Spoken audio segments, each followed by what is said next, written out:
Today's guest is actually the co-host of the podcast, Will from Hartley Heating Plumbing.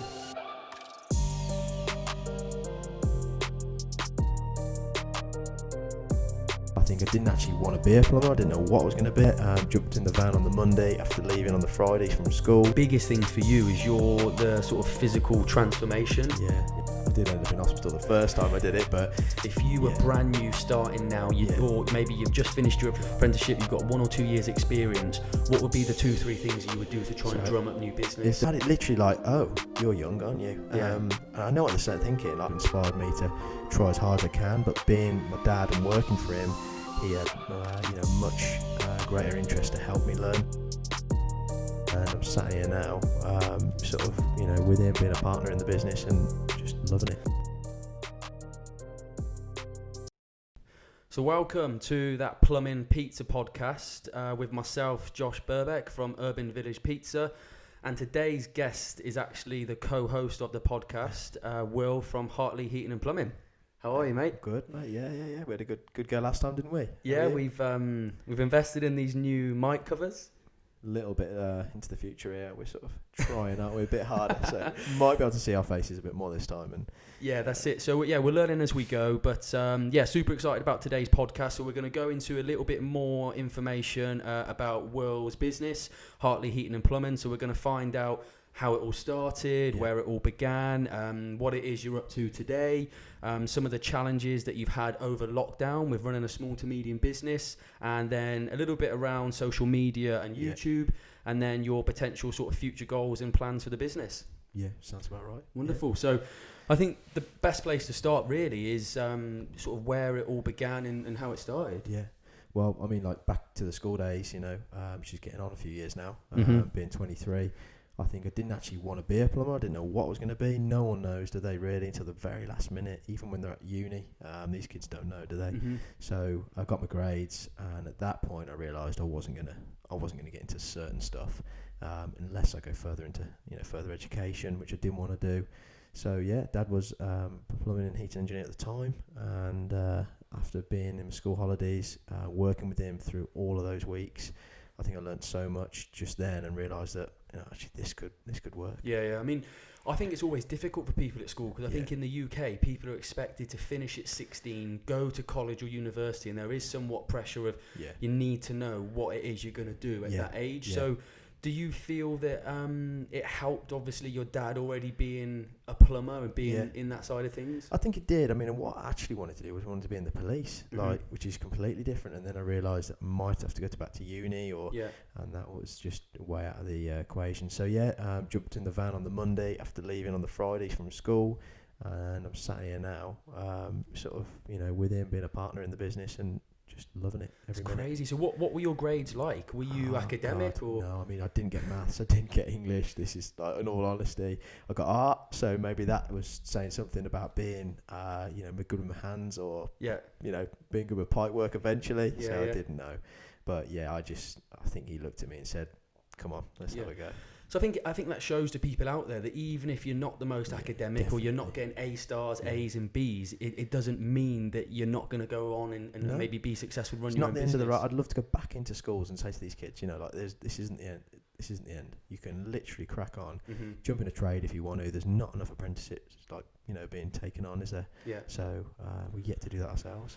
And I think for those that follow Will out there, so Will does have a bit of a presence on social media now. He's been doing it for a couple of years. I suppose if we're speaking specific plumbing, the question might be, okay, so you're sort of early 20s and you're running a business, but just to give a little bit of a recap, I mean, I've known you now for a couple of years, as we said before, sort of unofficial brother-in-laws.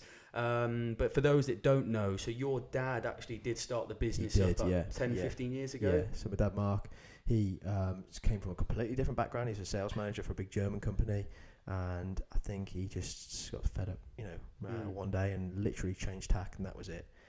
He did really, really well, and I think his work ethic is just amazing. Sort of inspired me to try as hard as I can. But being my dad and working for him, he had much greater interest to help me learn, and threw me straight at the deep end in a good way. Mm-hmm. So whereas a lot of lads, maybe an apprentice, just carrying toolboxes for too long, they need to learn quicker. Yeah. And I had that, really, really lucky.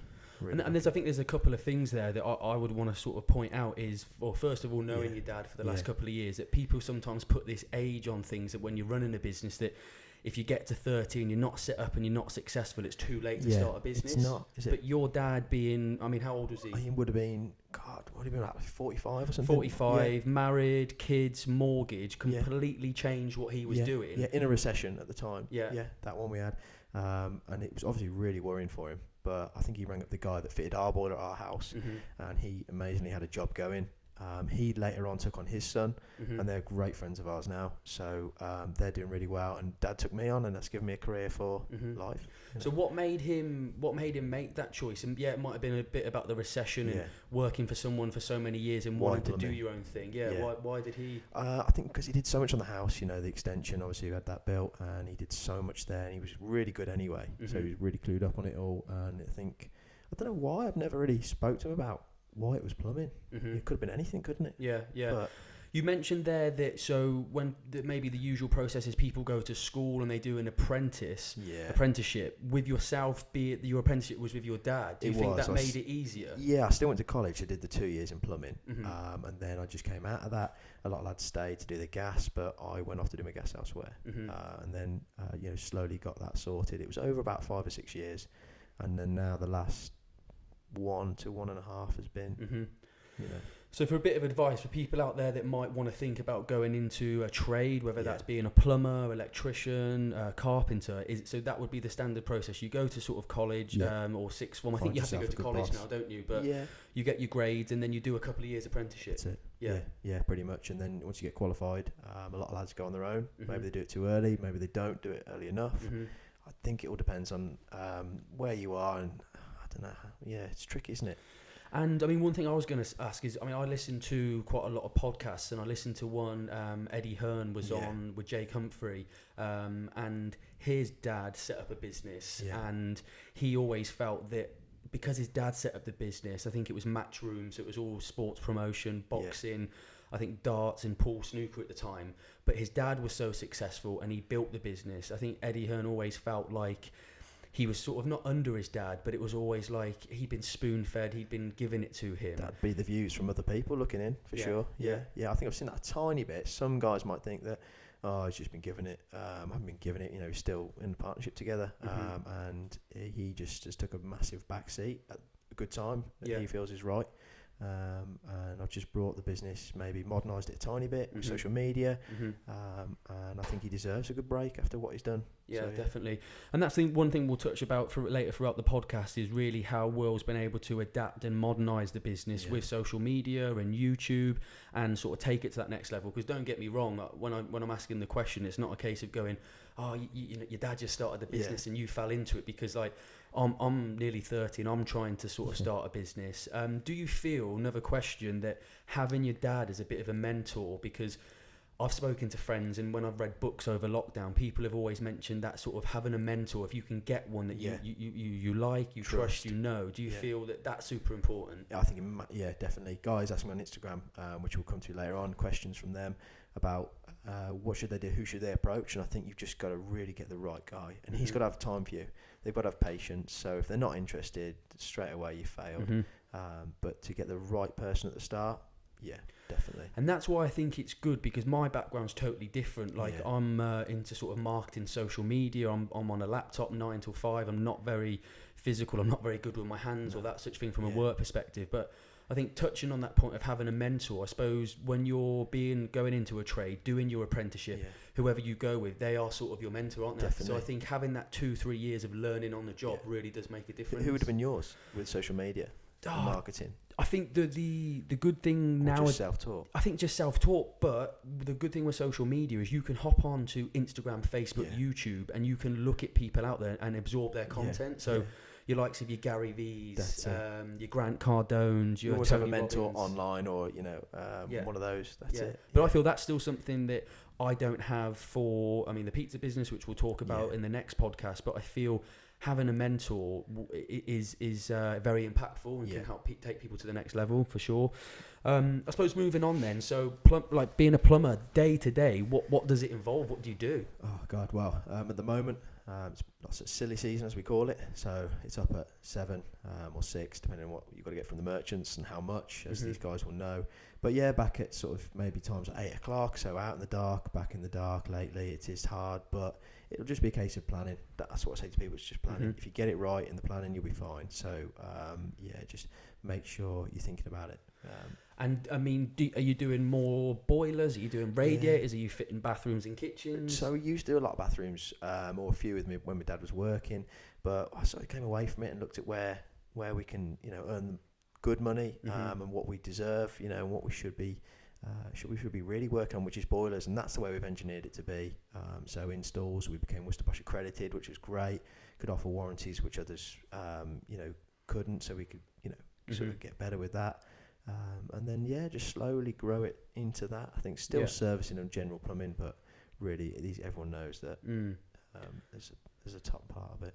And you've got on your shirt there, I think, Worcester Bosch. I mean, we're lucky to live in Worcester. We are, Do you feel that does that make any difference that you're from Worcester and it's the Worcester Bosch boilers? I know there's other probably boilers out there. Yeah, definitely. I've got nothing against the other makes. Some people are really against some of them, but I just fit Worcester because we are 20 minutes from the factory in my case, and then normally when I turn up, they've already decided what make they're having, and it's a Bosch. Yeah. So either their cousin works there, the dad works there, or just purely because they think down the road we're going to get a bit more help, later on, and they will. The fan hasn't got to come far for warranty work, so why not? Yeah, definitely. And we talk about it, and that's one of the reasons we started the podcast, is because the kitchen table business chats we have 3 to 4 days a week. We both got different businesses, and if we've had a bad day or any challenges, we like to talk through that together.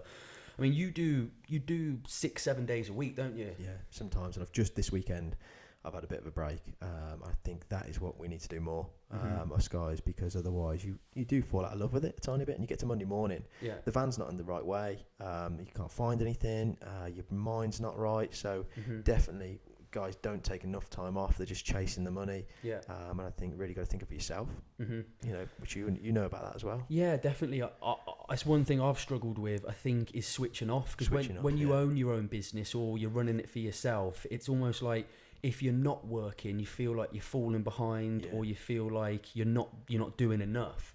And it is super hard to do that. I think one reason we've done this podcast, I mean, we're doing here now on a Sunday afternoon, Sunday evening, but it almost feels a bit of a relief for us, doesn't it? It's nice to sit down. Just get it out as well, maybe, and just what we've been thinking about in the week. Like the one I've had has been tough, but I know that tomorrow I'm not going to be working as hard, and I've done that way just so I can catch up, paperwork, all sorts, really. Yeah. So, okay, good stuff. I think that leads us on to then, I've just got on here on my phone a couple of questions, so we'll talk about it in a little bit more detail, but Will's built a bit of a following up on Instagram, and he does some of his YouTube videos. So I think you put something out there a couple of days ago, didn't you, in terms of some questions on... Yeah, just ask some guys what they want to know, really. I think we've got that. Yeah. Okay. So we obviously couldn't go through all the questions, but we've tried to just sort of, if there's similar ones together, we've sort of tried... the ones that ask the most, maybe. Yeah. So there's one here, best advice on getting work in when you're just starting up. Yeah, that is tricky, isn't it? I think a lot of the best work is recommendation, but to get that, obviously, you've got to have it coming in anyway. I think definitely if you're in a local area, a smallish village, or if you're in a big town, jump in those little papers. They are good. Websites for plumbers are great, but I think we were talking about it earlier. Is it just a big backbone for them to go to and see that you're online? Whether you can pull traffic in, I don't know if it helps as much. I think social media, get on the Facebook, get the reviews done, everyone to review you, and then you get noticed, don't you? For sure. I think word of mouth recommendation, definitely, no matter what business you're in, the word of mouth recommendation is always the strongest. When you've got other people talking about your business, they feel a lot more comfortable. It's that social proof element. I mean, newspapers, do you think? I think it's dying out. There's a little one in our village, and it's great because everyone over the age of 70 looks in it. The younger generations, where would girls go now for eyelashes and hair? It's all online, and these are the generations that's coming up and buying houses, and they want the work done, so they're not looking in the papers. No. So, touching on the website point of view there, would you say don't get caught up too much in doing an expensive website? Because when we spoke about it, you look at the likes of your Gymsharks out there, your clothing brands, you clearly need an e-commerce website 100%, to buy when they're from. Selling a product, we are selling something. It's a service, but you can't go on. I don't know, maybe these guys can. They're spending a lot, and you can get found and order or book a service for a boiler. But in my case, we spent over £1,000 on it. It looks fantastic. Don't get me wrong. Really, really pleased with it. But I think since I've known you, though, it'd be probably fair to you haven't really edited or touched the website at all, I haven't looked at it. And I know guys that come on now and say, just had it finished. It looks great. But just you've got to push people to that, get them into it. So what would you say your 2-3 top key things would be in terms of if you were brand new starting now, or maybe you've just finished your apprenticeship, you've got 1 or 2 years experience, what would be the 2-3 things that you would do to try and drum up new business? If they're going on their own straight away, I think the guys you work for locally, really look after them, get those guys close to you, make sure they tell their friends, if you have to do a little favour here and there. So friends and family, would you try and do something for free? Maybe. It's always a tricky situation with doing free jobs and for certain people, but I think if you're working for people over and over, definitely look after them as premium customers, and then you'll eventually branch out to their friends. What about things like getting your van logoed up or things like that? That's just I don't know if it's just preferences, really, isn't it? If you want to do that, do it. You do get noticed for sure. I haven't found that I needed to. But if people know what you do anyway, that's fine. Yeah, so, absolutely. Yeah. Okay, good stuff. And then the next question was, what power tool brands do you use? Well, this is going to be an argument, isn't it? Makita, so that's all I've ever used. But we do have some Milwaukee, new pipe cutter that's come out. And I think it's a big thing where people say, no, you should only use DeWalt or you should only use this. I think it's just what you're brought up with. Whatever gets chucked in your hand as an apprentice, you like the look of it, you just get to use that brand. I think they're all pretty much the same. Some might work a bit better. But I think, for us, Makita. How much is... I don't know huge amounts about plumbing, only from the conversations I have with you and what I see on your YouTube and social media, but how much has the industry changed with its technology, whether you're looking at the boilers or the equipment and tools? In the last 5 years. I was putting a boiler in this week and I was just uploading it to, or getting the app for the thermostat on her phone, the customer, and I just said to her, I can't believe I'm doing this. 5 years ago, it was just plug something into the boiler, wire it up, done. We're not scanning things. And, it's come a long way. Yeah, for the good though. Yeah. So you think that maybe the advances in technology has it helped the job a little bit? Has it made things easier? Massively. Yeah. Apps have been fantastic. And then for the boilers, same apps again. I think that's a massive market, isn't it? Yeah. So. No, definitely. And this was probably the most popular question. Do you always work on your own? Yeah, I do. You do. So if people say, does my dad do anything now? Yes, he is just the absolute backbone of the business. Anything I need, go back to him. He's like the guru that knows it all. Really, really helpful. So he doesn't work, so he doesn't do any jobs anymore, and he hasn't for the last 7 months. But he doesn't need to. The way we've done it, I could have an apprentice for sure. There's a lot of guys reaching out, and next year it's certainly going to look at it. But someone once said to me, for as long as you can, maybe go on your own. But I know deep down I can't expand and take on more jobs without an extra pair of hands. Who's the guy down in London? There's an older guy, they're really well known, massive plumbing business. But when you look at Pimlico? That's it. But I think I watched a Channel 4 documentary on Charlie, them. And he looks a bit of a Dell boy in his suit and stuff. But they've got vans going out, they look really big, and it's so... I think what their idea was to suck up all the local guys, the plumbers, and get them to work for them, and then really... You're laughing because all the work is yours, and you choose what you pay them. But they are exceptional. I love his stuff. When he comes on and talks, see him on the news, I've got definitely time to listen to that. Yeah. Do you have any sort of I don't know if it's a thing in plumbing, not like idols or I don't know, people you look up to or anything like that? Yeah, I think I've got some, I wouldn't say heroes, but I've got some guys that, I think inspired me to do my pipework in a certain way. PB for sure. He's well known on Instagram and he's a top guy. His work never changes. It always stays at the standard he wants it to. So guys like him, and maybe there's a few others. But, would you say that's a recommendation? Because I think in business this is always the topic where you see people at the top who are super successful that they always get frustrated that people maybe copy them. So say it's a clothing brand, for example, and they've been successful, they've got a name, they've got a following on Instagram, and then you see maybe these younger brands coming through to try and copy them. Is there an element of that in plumbing where people can is that a thing? Like the Instagram accounts slowly coming up and reaching the guys who are, I don't want to say famous, but they're influencers for sure. Because my pipework is only like that because I saw it on Instagram. I thought, right, that's it. I'm going to do that. And that's going to be my standard as well. But you are your own business. Don't look at others and think, oh my God, he's just copied me or he's done that. Just keep going as you are. Don't think about it. And I think for me, I mean, I've got a couple of questions that I wanted to ask as well, but like, how do you structure a job then? So say, for example, tomorrow, or you've got a brand new boiler to install.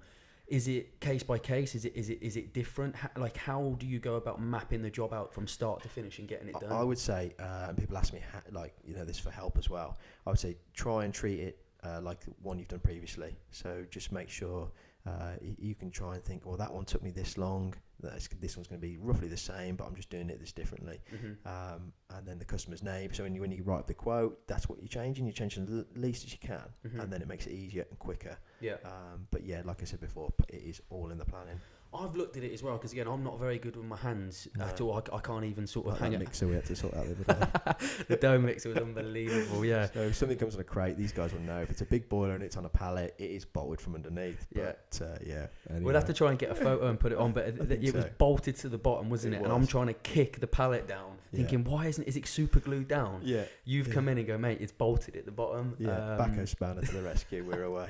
But I've looked at it as well with some of your work. As a plumber, do you need to know a little bit about sort of electrics and being a carpenter, etc.? Because I always see things like you're ripping up floorboards or you're coming through the roof. And So I mean, I think they say like the plumbers really have to do a bit of everything. So we do, obviously within your remit and what you're allowed to. But carpentry for sure. If you're taking on a bathroom, you're going to be doing a lot of it. Electrics. As soon as you come into boilers, there's tons of it, especially with heating systems.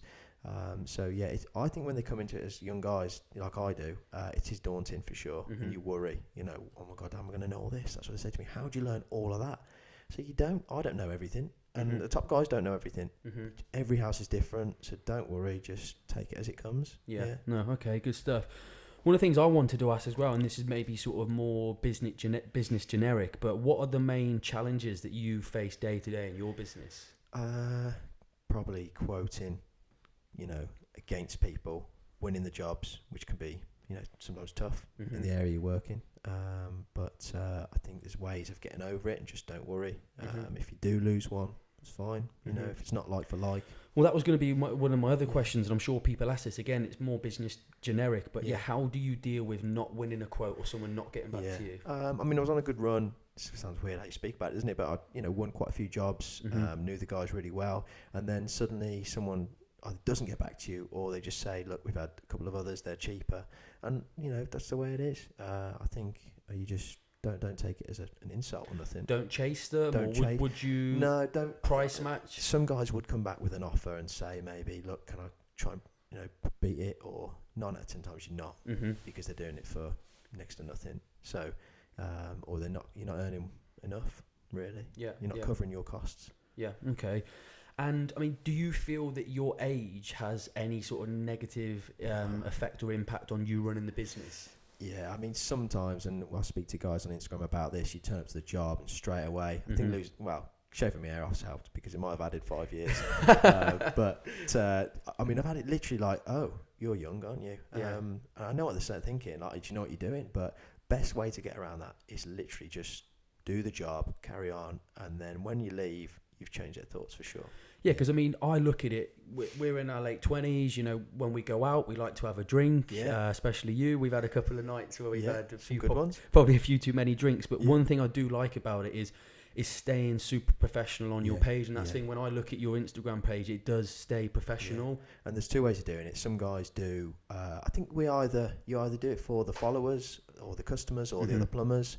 Mine is purely just for it's for customers and to make friends along the way, and I've made some amazing friends. I was having a game on Xbox the other day with my mate from CJB Heating. Shout out to Kurt, but it was really, really good. So meeting some great people along the way. Yeah, and we'll talk about it in a little bit more detail over the next sort of 10 minutes, but because you've got a bit of a social media presence, and I'm talking like 5,000-6,000, I'm not talking hundreds of thousands nearly and millions. 6,000, nearly 6,000. Come on, get them a few more. Do you feel like with social media these days, there's a lot of trolling or there's a lot of negativity and stuff? Like, have you had any of that, or do you like? I've had a bit. Yeah, not bad. Mainly on my YouTube, I think, just because I'm fit in Worcester, and there's a big following against Bosch. I don't know why, but it's the same with other brands. Maybe if you fit just those only, but you just got to look at it as either. I don't know. What would you think? I think, yeah. If you had something against what you do in the way you do the pizzas or run the business, it's tricky, isn't it? You just, I think, just ignore it if you can. Some people it might get to more, understand that. Yeah, I think we spoke about it before the podcast. I think one thing I would say with social media, not anything in general, but social media, you can dictate and decide who you follow and the content that you put out there. So I really do feel like it's all about having the right mindset to, you can block people if you want. You don't have to follow that person. You control what you put out there. And so I think it's just trying to be, I don't know the word, a little bit more just mindful of how you approach things. Trying to switch off. I know some guys won't. It really affects them. But 9 out of 10 times, that guy ain't got your number, so he's not worth speaking to. No, okay. Moving on, what about lockdown then? This is one thing, so when we go throughout the podcast and next year, we're hopefully going to get some guests on from different backgrounds and talk about how they run their business. But lockdown has been awful for most of this year, and the impact on small to medium businesses, even the businesses at the top, it's been crazy. I think we're all unsure now as well what's happening. The trade is really busy though, don't get me wrong. The building sites were still open through most of it, and then now it's obviously the winter's kicking in, cold weather, boilers are breaking down, and everyone is rammed, even electricians, carpenters, everyone wants some done in the home. So would you say it's been good for you? I think it's been good now. The first one was tricky because they thought the virus was the end of the world, literally. So that it was a case of don't let anyone in your house. Everyone just stayed at home. So we're down to about 3 days a week. And then now it's just a case of be careful, wear a mask, do the right things, work, and get around it. And I think we do need to just get on with it. So did you have to adapt in any way? Yeah, so just, the first one was just a case of like, try and just survive it, and then if you're a decent business and you have been for a while, I think you will get through it. Yeah. Okay. Yeah. Is there anything that you learned from it? Was like for a lot of people, if you go through failure or things aren't going well, mentally it's not great, but that's probably the time where you're going to learn the most and you can come forward and adapt from that. Yeah, I think as well, like, as a self-employed person, get yourself a good savings, get that sorted, and then you've got a buffer to just fall back on a tiny bit. If you're living week to week, it's going to be hard anyway, and there's not much advice I can give other than try and get out of that situation. But I was just thinking about it then, like savings, I'm awful. I've never been a saver. Young people are now, aren't they? Yeah. Are you good at saving money? I think I am now because I'm more conscious of it. Yeah. No, I don't know. Liv would probably say. Liv would say. Yeah. But I just careful. I think when you see it, not coming in. No, definitely. The one thing with lockdown that I'd want to say, obviously with the relationship me and Will have had, I think the biggest thing for you is the sort of physical transformation. Yeah, it's been, I did end up in hospital the first time I did it, but no, it's been good. I think I wasn't carrying too much weight, but I just felt like I was in a bad way, and you wake up and you're like, I wouldn't take my top off on holiday. Yeah. Not that you should worry. But to be honest, Will's being very modest with this here, so I mean...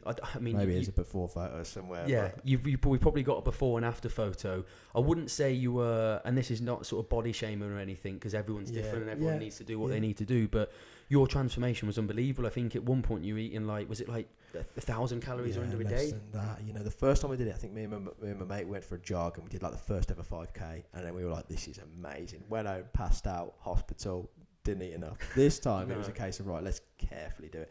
It was just like a keto diet, so no carbs, and it went well. Just because you were doing a lot of 5Ks. How many were you doing? Were you doing it pretty much every day? Yeah, 4 or 5 days a week easily. Yeah. And then you joined in a bit and had to go. Well, I think I probably, like most people, I probably put a stone on over the first lockdown, got to about 15 stone, which is shocking. But we done this run in near Inkborough where Will lives, and it's a 5k run. Yeah. I think the last K or so goes up this really steep hill. It's mental. And there was the first couple of runs that I was doing, I was lagging. I think the first ones we did, I was on a bike. Hot. I was on a bike. This was the summer. This was nice. Yeah. It was tank top and shorts weather. Yeah. But I remember starting on the bike the first couple, and then I thought, there's no, I played a bit of football back in there. I thought, there's no way Will's going to beat me at running. Yeah. So I've come off the bike, I've given it a go, but I think the last K, you were jogging up the hill backwards, trying to drag me up the hill. So yeah, I went for a run the other day though, and my God, I think I've lost it, or most of it anyway. It's been a while. Yeah, I think that's what happens when you go and you stay so consistent. But it only takes a week or two. It does. And you totally not going every day or 4 times a week. You know, that's it. Yeah. So do you feel that changing and having that transformation and getting fitter and healthier? Do you think it's had a positive impact on how you run the business? Yeah, I think for sure. I don't think many lads struggle fitness wise because it's just running back and forth to the van. although it has helped me massively, I think. But just waking up in the morning after a run on that night, feel fresh. You know, you haven't been eating dirty, you're eating clean. And the same way like drinking and things, it's a tricky one, isn't it? I saw a bodybuilder on Instagram the other day, you know, once you've had a drink, that's it. It's 2 or 3 days to not recover from it, but to get back in the swing of things. Yeah, definitely. And I feel as well, I don't know about you, but when you're in the gym or you're training, when you're running your own business, you've got so many thoughts in your head, but it's probably one of the only times where you can just switch off and concentrate on that one thing. Yeah. I mean, the biggest upset can be a big night out, and then just, forgetting what you were doing, or you know, the plans you all had for Monday morning can straight away be a bit different. No, definitely. So just to sort of finish off then on the last few little points, so something I wanted to look into was the whole social media and YouTube. Yeah. What made you start that off? Because I think we looked at it like you didn't really start properly until it was like Jan 2019, wasn't it? When we look back earlier to see when the first decent post was, it was then, wasn't it, 2019? So, and just really jumped on it for, you know, not for business, I think, I suppose. So, but what made you go on there? Like, again, no disrespect, but you might look at, I suppose, the plumbing side of things. We touched about it before. There is a community on there, and like plumbing influencers, but you wouldn't always associate with, you know, doing the job and then getting on YouTube and doing all the filming and editing and photos. So why? I think for a review, maybe, you know, is the best thing. So it just helps massively. Maybe with age and all sorts. I don't know if we've mentioned that really already. But I think for sure, just get on it, get Instagram going if you haven't, and use that as a background. I think one of the key things it does, again, I don't know too much about the industry. I've never owned a house before, but I've rented. But what I look at is the way that you do it is super professional, and it gives the customers an insight to how you're doing the job. I feel sometimes, like, for example, your car's broken down or something, and you think, I'm taking it to the garage. Oh no, it's going to cost $1,000 here. He's going to tell me the engine's gone. Trust. It's trust, isn't it? Because it might be something like, I need the plumber to come round. He's going to tell me the bloody boiler's broke down. They've got your reviews on Facebook, which we all have. But then maybe they want to watch it, start to finish, the job. If you guys can do that, then, you know, straight away that customer knows what you're capable of and what the end result is, because that's the biggest thing. Definitely. How much time, if you were new, would you say to someone to put into investment into the Instagram and YouTube? I would say as much as possible. Literally, you know, don't be up all night, but have a good go at it, you know. So in the morning, jump on it for half an hour, get up earlier, that helps. And then at night time, you know, we're all on our phones all day, that's all you need to do. Just don't forget to take the before photos. As plumbers, that's what you need. You know, you need to see that transformation. That's the biggest, you know, grab for customers. Get an iPhone, you know, the iPhone's got wicked cameras. Get a decent camera. If your phone's not up to it, then buy a camera. Or, you know, if you don't want to film your work and you don't want to photograph it, fine, just stick to reviews, but I can guarantee it helps massively. Definitely, and I think it's something we'll look at in the future podcast. It's a little bit more about my background about social media, but I think used in the right way, it can be so positive and so impactful. God, just to meet those people and speak to them, you know, in the same boat as you. And find out stuff you didn't know. Cool, good stuff. And I suppose to wrap it up then, you know, we talked a lot about, you know, you're still quite young, you're running a business, you had your whole sort of body transformation, and you're getting yourself into the gym all this time, but how do you switch off? Switch off, God, hobbies, best thing. Got some really good hobbies, mainly bikes, you know, anything with 2 wheels and engines, a bit of motocross, and it's good fun. Got a good friendship group in that as well, so we have you know, many weekends doing it, but I do work a lot of weekends, like I said at the start. And I think we just need to do less of that as tradesmen, because no, it does get you the money in. If you're just chasing the pound notes, then fine. But think of yourself, because when you retire, you ain't gonna have time to jump down the tracks. And not having a girlfriend, does that help? I think that does help. Massively. Yeah. No, I you know, you try, but it's just a time thing, isn't it? At the moment, we've got so much going on.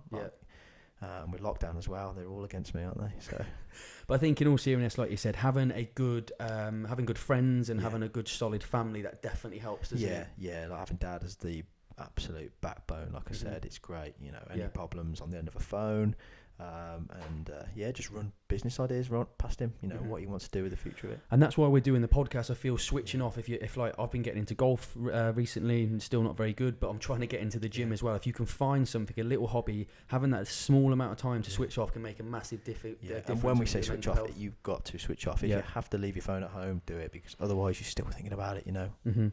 Definitely. And Finally then, sort of future goals for the business, where do you see yourself going moving forward? I think first thing is to get another guy on. So maybe an apprentice, young, just out of school, going into college like I was after Christmas. So let all this blow over, or after the lockdown, can we get rid of this? I don't know, this pandemic. But when things clear up, because there's no doubt about it, you can't expand without another pair of hands. I can't do everything. I want to do more, but I feel like I'm coming to my limit a tiny bit. So as soon as you start running into the night and working Sundays, that's when you know. But it doesn't happen overnight, does it? You said the investment in the YouTube and Instagram and doing your photos and videos, it's been a couple of years, and you're still starting with it. So just be patient, take your time, be consistent. Just wait. We don't know it all. We never will know it all. It just does come in time, for sure. Okay, good stuff. And if you weren't going to be a plumber, what do you think you'd be? What would I be? I'd love to have been a copper. But I started driving and realised there's a few perks to it and if there isn't. So I don't know. I think I'd have done something in the trade. It'd have been nice to be a sparky. But it would have been even bigger then. So good stuff. Okay, well I think that pretty much wraps everything up there. So Will, I suppose slightly strange being the co-host of the podcast, but being the first guest on. Same for you next week. Yeah, so no, next week we're hopefully going to get Joe on the podcast. He's my brother who runs the pizza pop-up Urban Village with me. The good-looking one? The better-looking younger one who makes the pizzas. So, yeah, that should be good fun. Moving forward, hopefully in 2021, we're going to get some more guests on from different business backgrounds and give you a bit of an insight about what they do, some of the challenges they face, which should be super exciting. So we're going to put this on IGTV as a little promo, but we're also going to put it on YouTube. So please do the usual rounds. If you can like and subscribe, it makes a massive difference to us. And any more questions, feel free to pop in the comments what you want to see on this, what you want us to talk about. That'd be useful. Definitely. Well, I hope you've enjoyed it. Thanks very much for listening, and we'll see you soon. Thank you. Cheers.